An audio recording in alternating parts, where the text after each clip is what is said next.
para suster, keluarga-keluarga Katolik, rekan-rekan orang muda, adik-adik misioner, umat Allah yang terkasih dalam Kristus. Selamat hari Minggu untuk kita semua.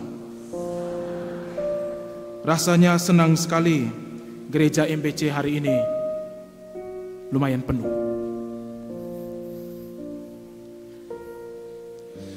Kesempatan penuh rahmat ini, saya membagikan 1-2 refleksi ini untuk boleh kita bawa pulang ke rumah tangga kita masing-masing, ke komunitas kita, dan kemanapun kita berada, dengan judul ini.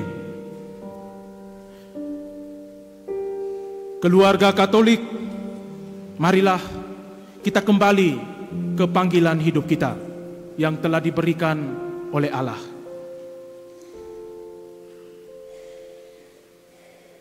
Umat Allah yang terkasih dalam Kristus, sekitar tahun 1970-an sampai 1980-an pernah ada sebuah film seri dengan judul ini, The $6 Million Man. Film ini pasti disukai oleh Bapak Selisive usia-usia itu, dan yang kita yang zaman now, Peggy dan Hardi Jaja pasti tahu film ini. Digemari oleh banyak orang, dan bahkan dalam adegan film itu, seorang pilot yang hampir mati dalam kecelakaan pesawat dihidupkan kembali dengan teknologi canggih, sehingga menjadi manusia dengan kekuatan dan kecepatan super. Salah satu kekhasan film ini ialah gerak lambat, atau dalam bahasa anak muda zaman now, atau yang HP-HP Android yang zaman now, ada satu kamera bagian itu yang tulisnya slow motion, gerak lambat. Yang orang ngeduk kalau bilang gerak lambat, slow motion. Sengaja memang di film ini ditampilkan gerak lambat supaya adegannya menjadi khas, kecuali pada diri aktor utama, untuk menunjukkan bahwa ia jauh lebih cepat dibanding dengan sekelilingnya. Suatu kali, ide gerak lambat ini dipakai juga di film-film baru-baru ini untuk menggambarkan kemampuan orang-orang tertentu dalam menghindari rentetan peluru yang ditembak. Kita lihat film perang, kalau peluru itu datang untuk ke pelaku, silit pelakunya. Datang lagi ke samping, dia silit, dia tidak mungkin mati. Kalau mati pelakunya, mati selesai itu film. Tentu saja, efek gerak lambat ini semata-mata untuk memukau para penonton secara realistis, supaya para penonton seolah-olah berada di dalam film itu. Bapak, mama, saudara-saudari yang terkasih dalam Kristus, kamu senyum dulu, kamu serius kali ini dengarnya. Kadang-kadang kita juga membayangkan sebuah gerak lambat terjadi pada saat-saat tertentu dalam perjalanan hidup kita. Kita ingin memperlambat waktu ketika mengalami saat-saat indah, ketika teringat sebuah peristiwa yang membahagiakan, ketika mengalami semangat yang berkobar-kobar karena sembuh dari sakit, hidup kembali, tidak jadi mati, dan merasa damai. Misalnya, seorang pemuda anak OMK misalnya, ketika dia memberikan salam kepada seorang wanita, lalu wanita itu tanpa pikir panjang dan langsung, iya saya cintai engkau. Wih, itu dia punya cinta itu menggebu-gebu, menggembirakan dan membahagiakan. Atau ketika keluarga-keluarga Katolik yang setelah menikah umur 1-5 tahun, bahkan sampai bertahan memisahkan dengan kematian, mereka begitu bahagia. Seolah-olah waktu itu berlalu begitu cepat. Di saat seperti itu, kita ingin waktu berhenti dan kita menikmati kebahagiaan yang tiada taranya itu, tidak bisa diungkapkan.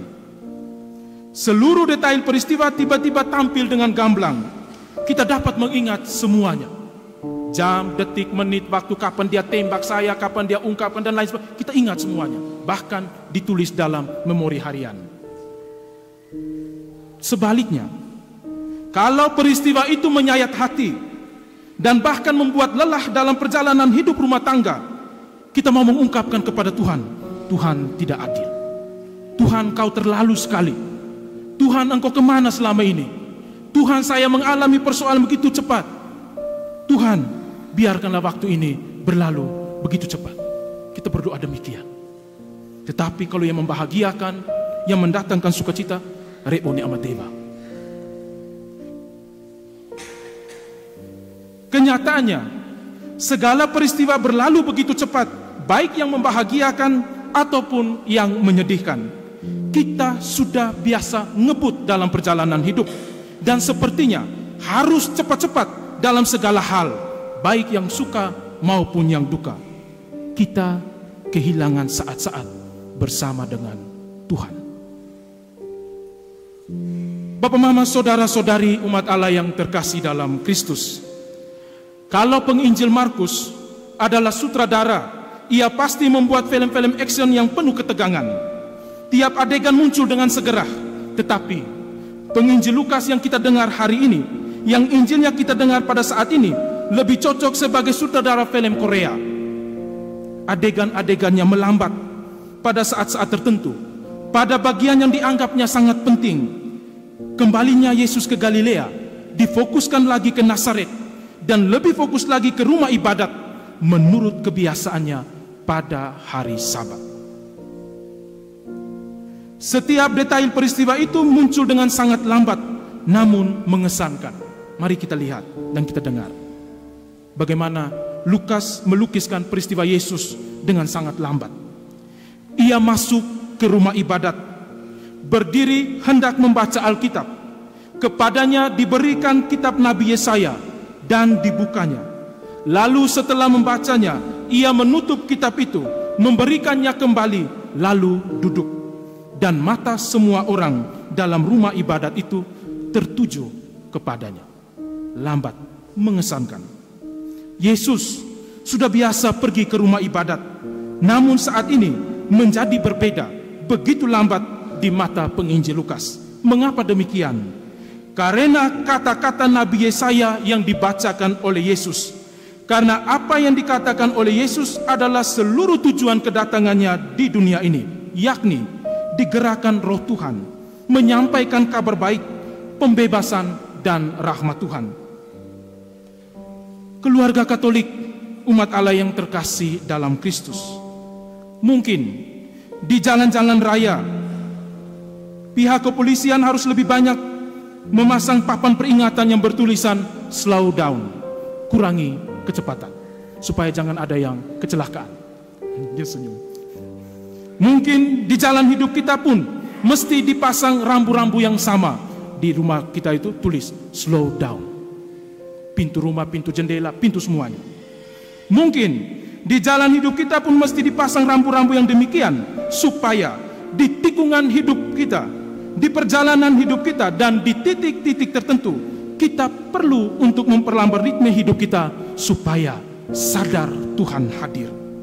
Betapa banyak target dan tekanan hidup yang kita kejar dan membebani kita setiap hari. Kadang-kadang kita seperti orang yang mau menyelesaikan terlalu banyak hal dalam satu hari, atau bahkan 1 jam, bahkan 7 hari full kali 24 jam. Kita membebani diri sendiri dengan pikiran dan apa kata orang tentang diri kita, sampai kita merasa jenuh dan berkata, saya berhenti, saya lelah, saya bosan, cukup sudah, sampai di sini. Pada saat itu, orang-orang yang paling kita sayangi di sekitar kita baru terlihat dan muncul, seakan-akan baru disadari bahwa mereka ada di sana. Umat Allah yang terkasih dalam Kristus, apa yang terjadi dalam kitab Nehemia bacaan pertama yang menggambarkan apa yang terpenting dalam pembacaan kitab suci. Bagian-bagian dan kitab itu dibacakan dengan jelas, dengan diberi keterangan-keterangan, sehingga pembacaan dimengerti. Pembacaan kitab itu berlangsung begitu lama, dari pagi sampai tengah hari, sebab yang penting semua orang bisa mengerti. Kita ini baru duduk 5 menit dalam gereja sudah tunggu. Orang baca kitab suci, kita baca HP. Peristiwa itu menjadi sangat lambat, karena menyangkut hidup seluruh masyarakat. Mereka diingatkan pada apa maksud Tuhan selalu hadir dan melindungi mereka, tiada lain agar mereka selamat dan bahagia. Ingatlah keluarga Katolik, rekan-rekan orang muda dan adik-adik misioner, sabda Tuhan yang kita dengar dan yang kita bacakan pada setiap hari Minggu ataupun misa harian adalah sebuah kesempatan supaya kita membenah diri agar kita selamat dan bahagia. Mereka semua terharu karena diingatkan untuk kembali pada janji semula dengan Tuhan. Mereka semua terharu karena melalui sabda Tuhan mereka kembali kepada jalan yang benar. Mereka kembali kepada panggilan hidup mereka yang telah dipilih oleh Allah. Mereka kembali ke tanah terjanji. Mereka menuju kepada kebahagiaan kekal. Saudara-saudari umat Allah yang terkasih, pasti ada banyak hal yang sudah terlanjur terjadi atau kita lakukan dalam hidup kita, baik yang menyukakan hati dan bahkan menyayatkan hati. Mungkin ada masa yang lama dan yang kita sesali karena kita tidak jalani dengan benar. Ada banyak kerapuan yang mungkin sudah kita uraikan dalam seluruh perjalanan hidup kita, dan banyak hal yang telah kita buat sampai nekat menyakiti orang lain, bahkan melihat wajahnya pun kita tidak enggan. Mungkin kita tidak memperhatikan detailnya waktunya itu. Kita melaluinya cepat-cepat, dan sekarang kita diingatkan untuk sekali waktu perlu memperlambat langkah dan mengingat kembali tujuan hidup kita. Panggilan Tuhan pada saat kita pertama melangkah di jalan Katolik ini, mesti ada gerak lambat pada saat-saat tertentu dalam hidup kita sehari-hari, supaya kita jangan kehilangan roh Tuhan. Khotbah pertama Yesus di muka umum sangat pendek. Pada hari ini, genaplah nas ini sewaktu kamu mendengarnya. Pada hari ini adalah sebuah kalimat kesukaan dari penginjil Lukas. Ia menyebutnya 12 kali dalam Injilnya. Bagi kita, itu berarti setiap hari. Mesti ada saat kita perlu memperlambat langkah, menyadari kehadiran orang lain di sekitar kita, suami, istri, anak-anak, tetangga, komunitas umat basis, lingkungan, wilayah, stasi, dan paroki. Setia mendengarkan suara Tuhan melalui diri mereka, melalui sabda dan korban ekaristi setiap hari Minggu, dan menemukan kembali semangat dan kesetiaan pada tujuan hidup kita masing-masing yang telah dipilih oleh Allah. Apa yang perlu kita buat? Bacaan kedua pada hari ini mengingatkan kita untuk menghargai tubuh sebagai ciptaan Allah yang agung. Pada suatu kesempatan, ketika dia mengalami rahmat yang luar biasa dari Tuhan Allah melalui kehadiran ulang tahunnya, saya bertanya kepada Bapak ini, Bapak, sudah umur 61 tahun ini, apa yang paling mengesankan dan apa yang paling menyakitkan hati? Dua hal. Yang paling menyakitkan hati dan yang paling tidak mengesankan dalam perjalanan hidup, ia harus mengalami kehilangan pasangan hidupnya. Dan yang paling membahagiakan dalam perjalanan hidup bahwa ia boleh setia dengan pasangan hidupnya dan boleh memilih pasangan hidup yang lain sembari mendidik anak-anaknya untuk bersekolah dengan semangat, penuh sukacita dan bahagia. Dia menghargai tubuh yang lain yang hadir dalam rumahnya. Dia menghargai tubuh yang lain, pikiran yang lain, otak yang lain, hati yang lain, tangan yang lain, seluruh diri yang lain untuk berjalan bersama dengannya. Marilah keluarga Katolik, kembalilah ke rumah tanggamu. Kita perlu untuk slow down dalam perjalanan hidup kita. Bila perlu, kita tempel kata slow down itu dalam rumah tangga kita, pintu, jendela, semuanya, supaya kita diingatkan untuk perlu memperlambat langkah, berjalan bersama, sembari menghadirkan Tuhan dalam perjalanan hidup kita, supaya kita tidak hilang arah, apalagi macet di kecelakaan dan bahkan bunuh diri. Saudara-saudari yang terkasih dalam Kristus, pulanglah ke rumahmu. Minggu depan datang lagi, dengar lagi sabda Tuhan, ikut lagi korban ekaristi. Mungkin sabda Tuhan minggu depan lebih lagi menggugah seluruh perjalanan hidup kita, sebab kita adalah orang-orang yang telah dipanggil oleh Allah. Kita adalah orang yang telah diciptakan oleh Allah dengan martabat yang mulia. Pulanglah ke rumahmu. Jika dalam perjalanan hidup rumah tanggamu ada jalan-jalan kerikil dan juga membuat hatimu sakit dan bahkan melukai seluruh perjalanan hidupmu, jangan lupa pulang minta maaf. Jika dalam perjalanan hidupmu anak-anak misioner, orang tuamu menyakitkan hatimu dan bahkan kamu mengalami kebingungan akan kehadiran orang tua, berdoalah untuk orang tuamu supaya mereka boleh mendidikmu dengan sukacita dan bahagia. Rekan-rekan orang muda, kembalilah ke rutinitas pelayanan dan pekerjaanmu. Jika ada hal-hal yang membingungkan dalam perjalanan hidup, tempat pesta dan dimanapun engkau berada, ingat, jangan gebut dalam perjalanan hidup supaya engkau jangan kecewa di kemudian hari. Pilihlah pasangan yang baik supaya kamu memperoleh kebahagiaan dan sukacita. Belajarlah dari orang tuamu. Nasihat agung orang tua menjadi nasihat Kristus sebagai kepala dan anggota gereja.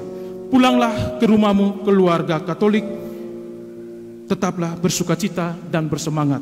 Tuhan hari ini mengingatkan kita semua untuk kembali ke jalan panggilan kita. Jika ada yang tersesat, jangan simpan dalam hati. Jika ada yang berjalan dengan sukacita, jangan iri hati. Tuhan memberkati.